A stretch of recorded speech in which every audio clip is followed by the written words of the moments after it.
राजस्थान में इसी साल चुनाव होने हैं। विधानसभा चुनाव से पहले पहली बार ऐसा लग रहा है कि कांग्रेस सरकार खुद को रिपीट करने के लिए पूरी ताकत लगाए हुए है। कांग्रेस सरकार नहीं, अशोक गहलोत जो अभी मुख्यमंत्री हैं, उनका पूरा प्रयास है कि वे किसी भी तरह से सरकार को रिपीट करें और वह दाग धो लें कि उनके नेतृत्व में कभी सरकार रिपीट नहीं होती और बहुत बुरी हार होती है। इस कारण से एक के बाद एक योजनाओं पर काम हो रहा है। इस बार पहली बार लग रहा है कि बजट के बाद में सरकार पूरे प्रचार तंत्र को झोंक चुकी है।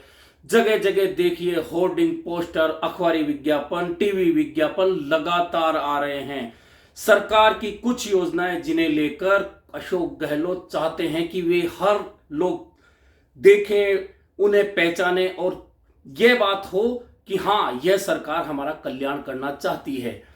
सबसे पहली योजना ओपीएस, जिसे लेकर कर्मचारियों को साधने का प्रयास है। दूसरी योजना चिरंजीवी स्वास्थ्य बीमा योजना, जिसे लेकर आम लोगों को साधा जा रहा है। अब राइट टू हेल्थ को लेकर बताया जा रहा है कि सबको स्वास्थ्य का अधिकार देकर अशोक गहलोत सरकार ने सरकार को रिपीट करने के लिए एक तरह से पूरी जान झोंक दी है। हालांकि सिर्फ योजनाओं के जरिए सरकार रिपीट हो यह संभव नहीं होता, क्योंकि किसी भी सरकार को बनने और बनाने के साथ ही बनते और बिगड़ते देखने के लिए बहुत से कारण होते हैं। उन कारणों में राजस्थान में सबसे पहला कारण होता है जातिगत समीकरण।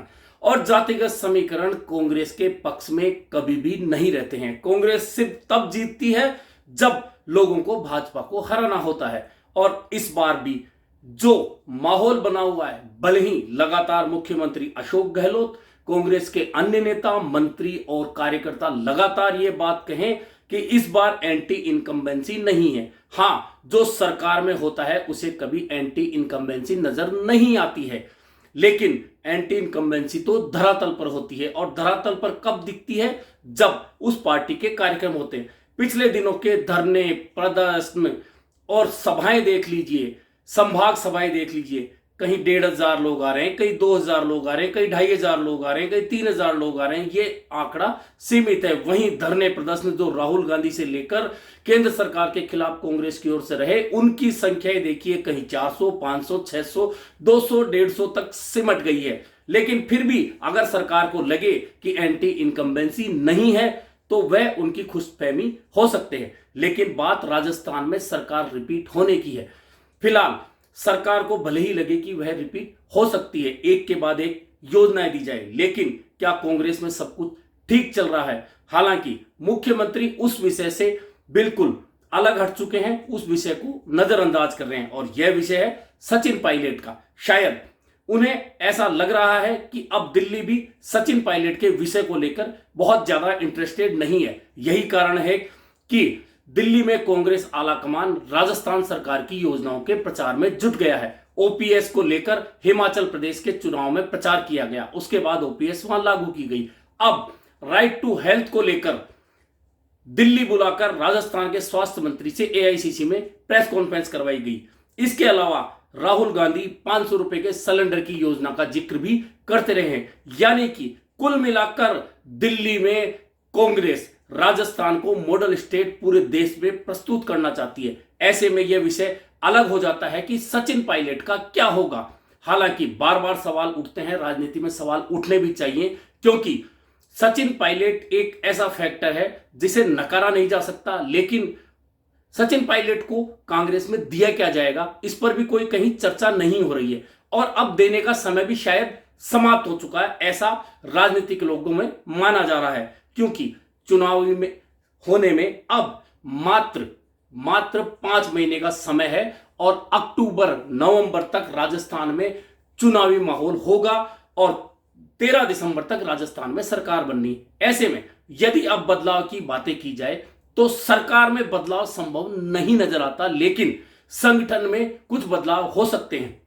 लेकिन संगठन के बदलावों में क्या सचिन पायलट फिट होंगे या नहीं, यह अलग बात है। या फिर सचिन पायलट चुपचाप यह सब कुछ देखते रहेंगे।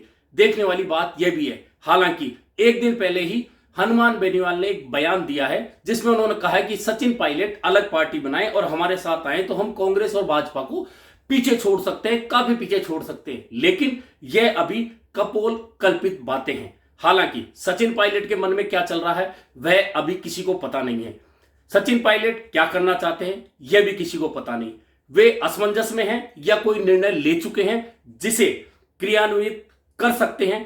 कब करेंगे यह भी वे खुद बता सकते हैं। लेकिन यह सही है कि सचिन पायलट और उनके आसपास के लोगों में एक असमंजस बना हुआ है कि आखिरकार हमारा नेता क्या करना चाहता है। और जब तक यह बात स्पष्ट नहीं होती है, उनके समर्थक जो भी नेता हैं, जो भी कार्यकर्ता हैं, वे भी खुलकर कोई बात नहीं कर सकते। लगता है वे कांग्रेस में रहकर संघर्ष करेंगे, लगता है कि वे कांग्रेस में रहकर कुछ प्राप्त करेंगे। दूसरी ओर चर्चाएं होती है कि वे नया दल बनाएंगे, वे किसी दल के साथ जाएंगे।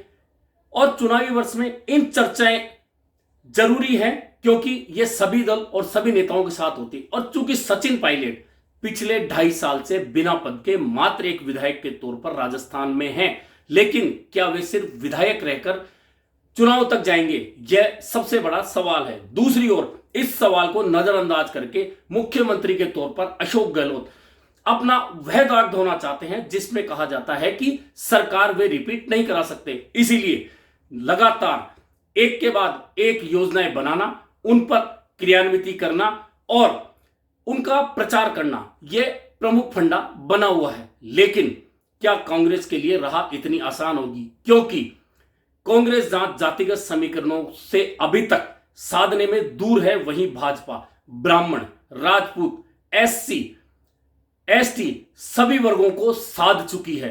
ऐसे में कांग्रेस एंटी इनकम्बेंसी भले ही ना कहे, लेकिन धरातल पर स्पष्ट रूप से एंटी इनकम्बेंसी है। और जातिगत समीकरण जो कांग्रेस अभी तक नहीं साध पाई है, क्या साध पाएगी? क्योंकि जब तक आप योजनाएं देते रहेंगे, लोग लेते रहेंगे, लेकिन इन योजनाओं के बदले आपको वोट देंगे, यह कतई निश्चित तौर पर नहीं कहा जा सकता। ऐसे में अब इस चुनावी वर्ष में देखना यह है कि अशोक गहलोत वह तिलस्म तोड़ पाएंगे जो कि उनके साथ बना हुआ है कि वे सरकार रिपीट नहीं करा सकते। सवाल यह भी है कि क्या सचिन पायलट सिर्फ एक विधायक के तौर पर चुपचाप विधानसभा चुनाव लड़ने चले जाएंगे? सवाल यह भी है कि ओवैसी, आप और अन्य पार्टियों का मुकाबला कांग्रेस किस तरह से करेगी? क्योंकि जो भी वोट टूटता है, जो भी वोट कटता है, जो भी नई पार्टी आती है, उसका नुकसान सीधे कांग्रेस को होता है। भाजपा का वोट कभी भी कम नहीं होता। यही कारण है कि 2 बार भाजपा हारने के बावजूद 70+ विधायक लेकर आई, लेकिन कांग्रेस जब हारती है तो उसके विधायकों की संख्या 156 से 53 और 110 से 21 होती है। ऐसे में यह तिलस्म बना रहता है। सरकार रिपीट होना नहीं होना एक अलग बात है, लेकिन यह तय है कि इस बार जो कुछ होगा बहुत रोचक होगा।